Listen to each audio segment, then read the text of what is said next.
Once you did get the victory, what's the feelings like for you right now? Yeah, it was a tough one. We expected him to make adjustments. He made good adjustments in the first two rounds. We started off that first round, we're like, oh, yeah, doing good. Then obviously he actually did what we actually expected him to do, even with some of his attacks. But again, yeah, his first two rounds were strong, and then we knew we had to pick it up. So from the third round, onwards, we picked it up. So that third round was close, but we were confident we got that third round, and then obviously we took the fourth and fifth.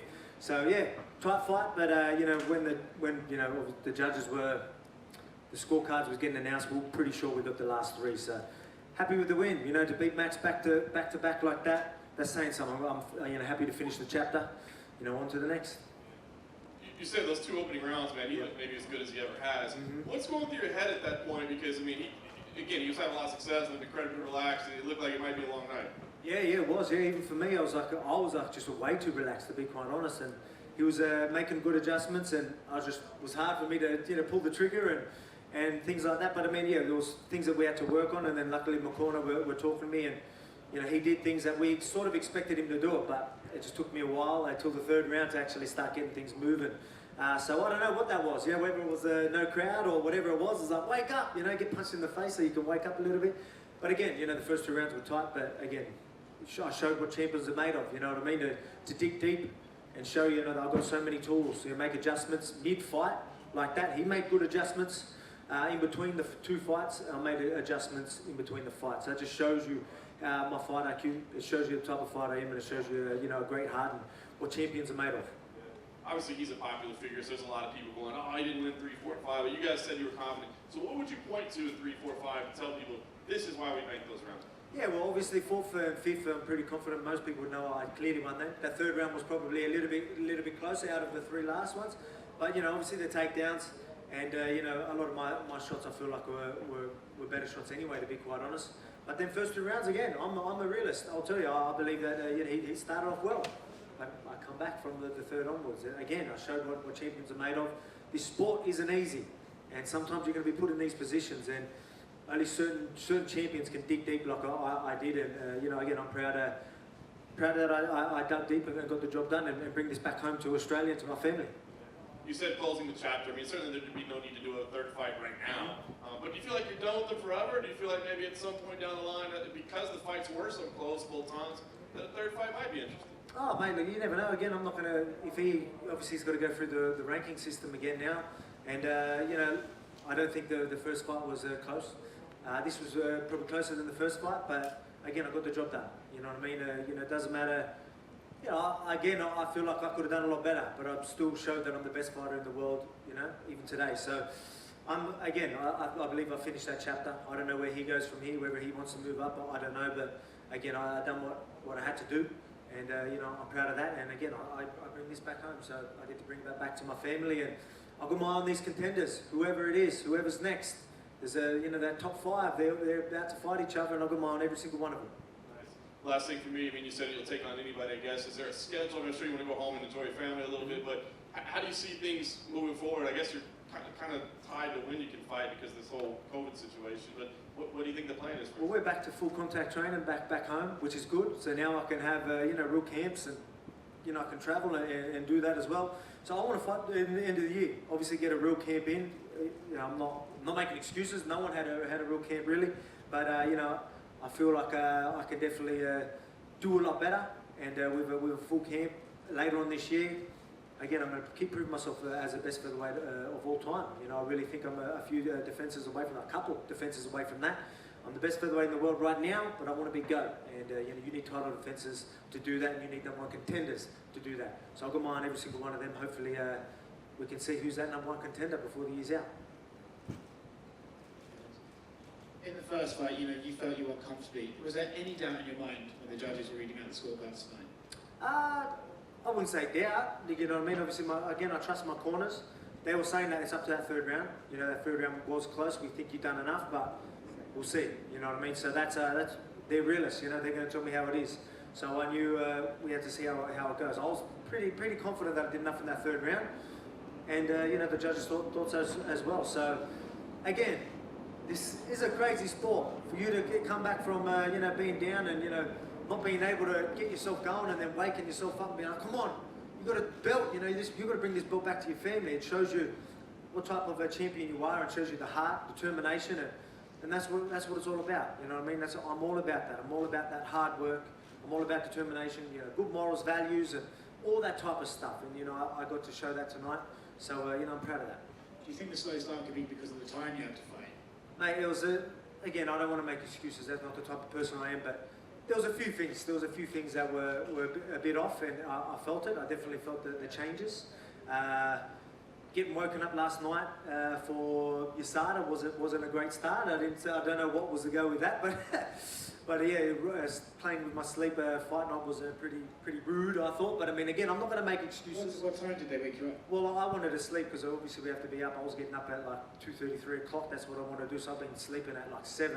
So I was at 9, 10 o'clock. They decided to 10 o'clock. They decided to come and wake me up to do a USADA test. So I don't know what happened with that. Again, I'm not making excuses, but I mean, like, anyway. But again, there was a few things I wasn't really happy with. But shins, you know, my right shin was still sore from the last one as well. So, so I had to get over that. I couldn't use the legs as much as I'd like. So it was hard to break his rhythm early, and you know, he adjusted to that pretty quick. But then I had to start using them anyway. So it hurt, but again, we got the job done. I'm not going to make excuses. That's what hard work's all about. True champions are going to find a way to win. That's what I did. He clipped you early on. How rocked were you? Yeah, I'll be honest here. I went down. Like even this exact kick that he done, like we were training for. You know, in backstage, we're like, watch this. He got a spinning back kick, got me there. I think I thought that was coming, and he got me high. So I was on the back foot. I'll be honest, I was never rocked. You know, I got straight back up. I was aware the whole time. I was never hurt. But I mean, hey, it doesn't matter. He landed that clean and good on him. But again, I was never really hurt in that. That's why I got up straight away and was ready to go. But again, it doesn't look good. You know what I mean? So I thought I was doing pretty good on that round before that first round until he caught me with that. So that would have persuaded people's eyes for sure. But again, I gave him the first 2 rounds and I took the last one. Last one from me. You said you were expecting him to make changes for this fight. What exactly did you expect him to change, and what did he actually change? Yeah, we didn't think he was going to be on the back foot as much. We didn't think he was going to try and make me miss so much, and so we thought he was going to stand and then probably be a little bit heavy on the front legs to check kicks and whatnot. So we had to make adjustments mid-fight. So again, I couldn't really use my legs as much as I'd like, but I had to still keep him guessing. I had to still make him think I was going to use that and then fire after it, and you know, just make him react how I wanted. So again, there was changes that had to happen, and it wasn't easy with you know, banged out legs, but again, that's what champions do. We're gonna find ways, and no excuses. We always find there's plenty of tools. I've got elbows, I've got hands, I've got wrestling, and I had to use all tools to get the job tonight. And again, that just shows you how well-rounded I am. You know. Did you notice that every time you kicked him, he would kick you back immediately?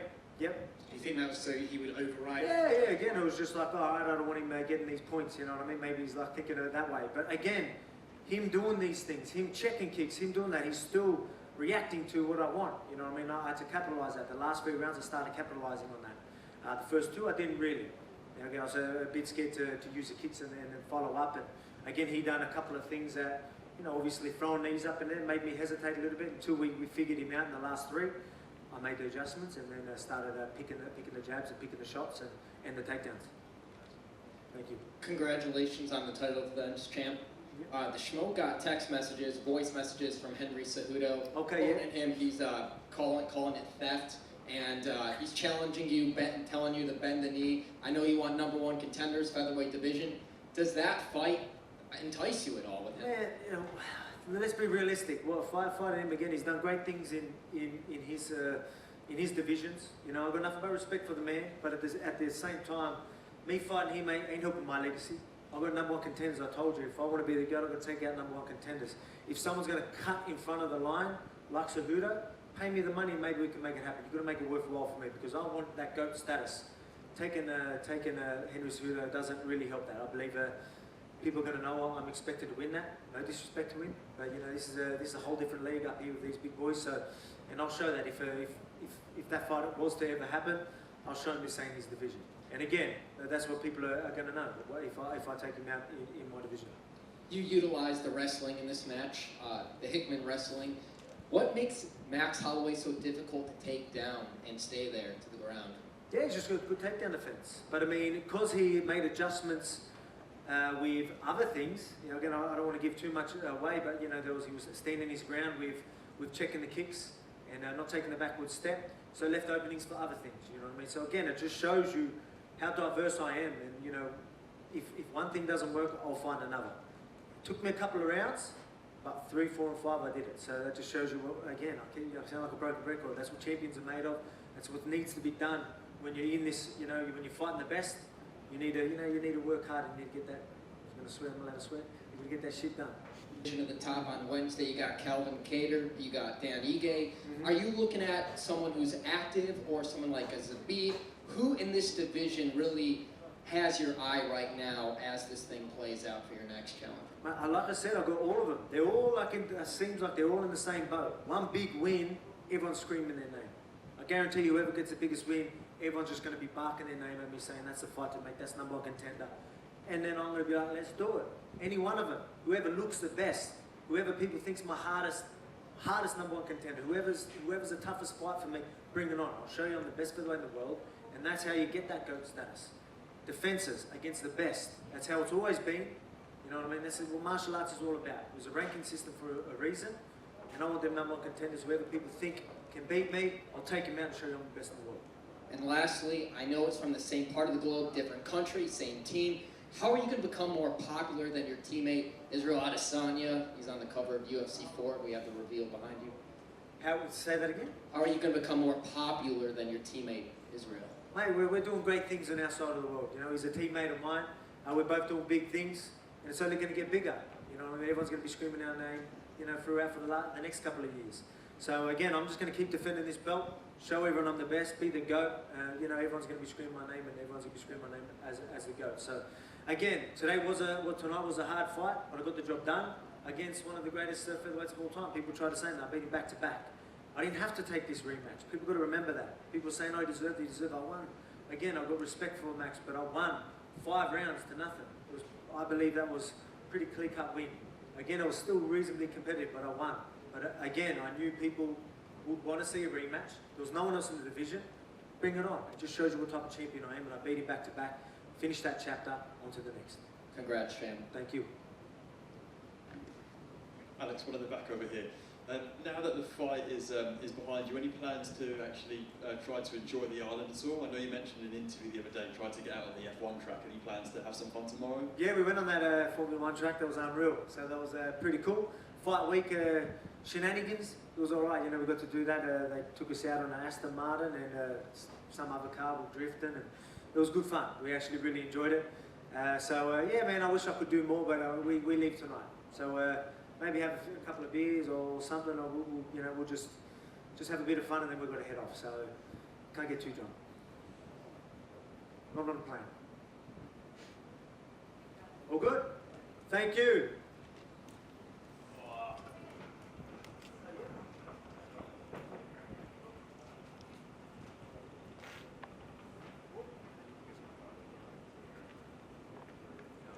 What do you reckon about the USADA? It's waking me up, eh?